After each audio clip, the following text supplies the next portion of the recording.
Kabut asap akibat kebakaran hutan dan lahan di Sumatera Selatan membuat kualitas udara di Palembang makin memburuk. Pemerintah Kota Palembang mengambil kebijakan untuk meminimalisir banyaknya penderita infeksi saluran pernafasan akut di kota tersebut. Apa saja kebijakannya? Sudah bergabung bersama kami melalui sambungan telepon penjabat Wali Kota Palembang, Ratu Dewa. Pak Dewa, selamat malam.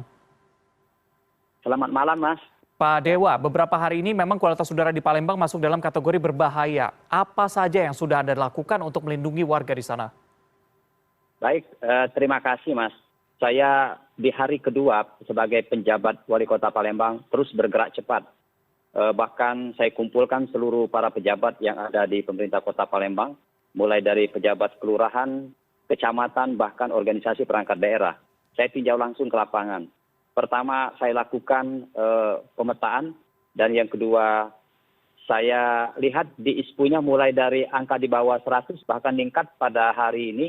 Tadi siang saya dapat informasi di angka 313.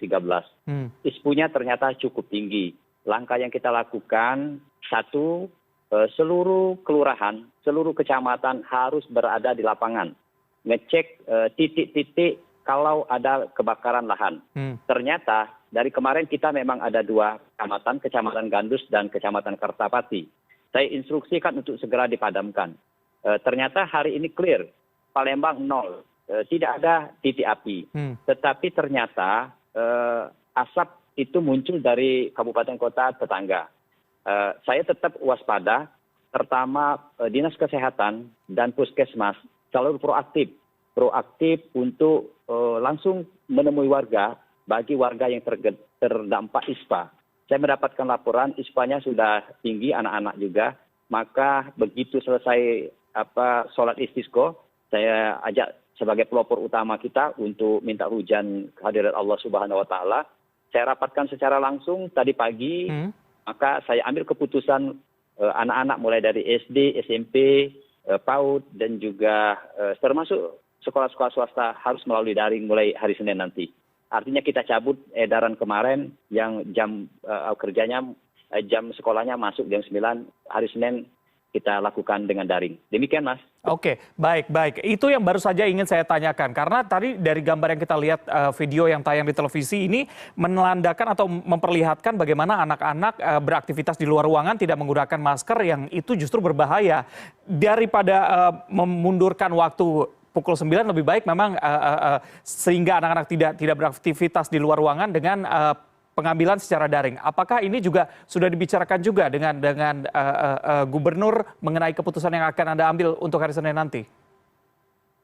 Sudah saya bicarakan dan saya koordinasikan dengan Pak Gubernur. Kemarin waktu itu saya ketemu bahwa Palembang akan mengambil sikap demikian, termasuk saya minta Dinas Kesehatan tadi untuk segera mendistribusikan masker. Masker diminta dari seluruh puskesmas, termasuk puskesmas pembantu, mendistribusikan masker kepada anak-anak. Saya sudah minta tadi 20.000 masker sudah kita sebar sebagai antisipasi terhadap anak-anak yang rentan, termasuk anak-anak mulai dari SD, TK, PAUD, dan juga SMP. Begitu, Mas.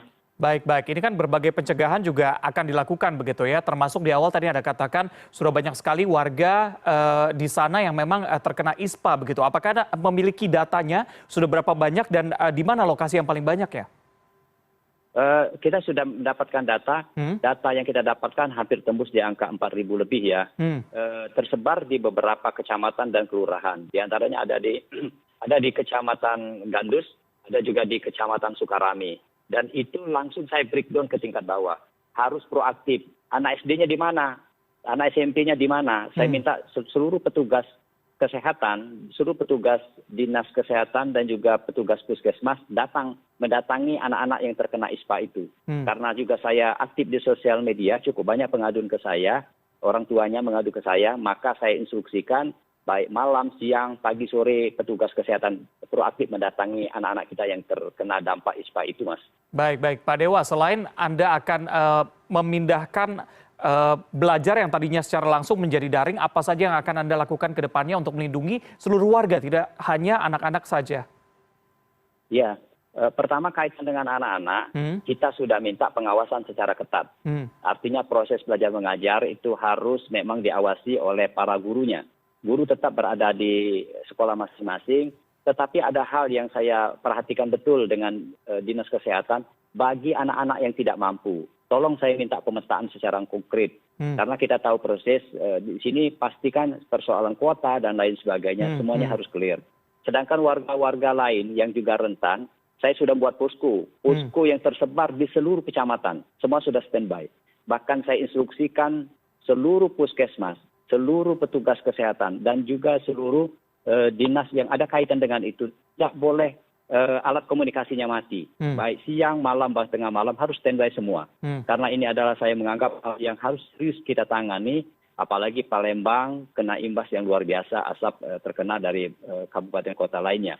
Karena saya pastikan, saya dapatkan data bahwa Palembang 0 sampai hari ini titik apinya, tidak ada sama sekali. Baik. Pak Dewa, tadi kan Anda juga katakan di awal mengenai awalnya rencana pemunduran menjadi pukul 9 karena memang saat pagi hari kualitas udara justru lebih buruk. Apa saja imbauan Anda bagi orang yang akan beraktivitas pada pagi hari, terutama kita sudah ketahui bahwa kualitas udaranya lebih buruk dibandingkan dengan pada siang hari? Himbauan saya begini, Mas. Pertama saya minta dengan warga, bahkan saya sudah pakai seluruh camat, saya buat edaran ke seluruh warga kita dari camat, lurah sampai ke tingkat RT itu menghindari keluar rumah. Kalaupun terpaksa untuk keluar rumah, tolong pergunakan masker karena kondisi cuaca kita sangat buruk. Terus masker sudah kita siapkan semua, termasuk orang tua, khusus orang tua yang rentan kami himbau untuk tetap di rumah. Kalaupun dibutuhkan tenaga medis kita, siap kita proaktif datang. Semuanya sudah standby. Posko-posko pengaduan juga sudah kita siapkan semua. Dan ini sudah kita sosialisasikan sampai ke tingkat grassroots. Baik. Ini berbagai pencegahan sudah dilakukan dan juga pastinya ketika terpaksa beraktivitas di luar ruangan, penggunaan masker juga yang bisa menyaring PM 2,5 sehingga memang tidak membahayakan ketika kita beraktivitas di luar ruangan. Terima kasih sudah bergabung bersama kami malam hari ini penjabat Wali Kota Palembang, Ratu Dewa. Selamat malam. Selamat malam, Mas. Ya.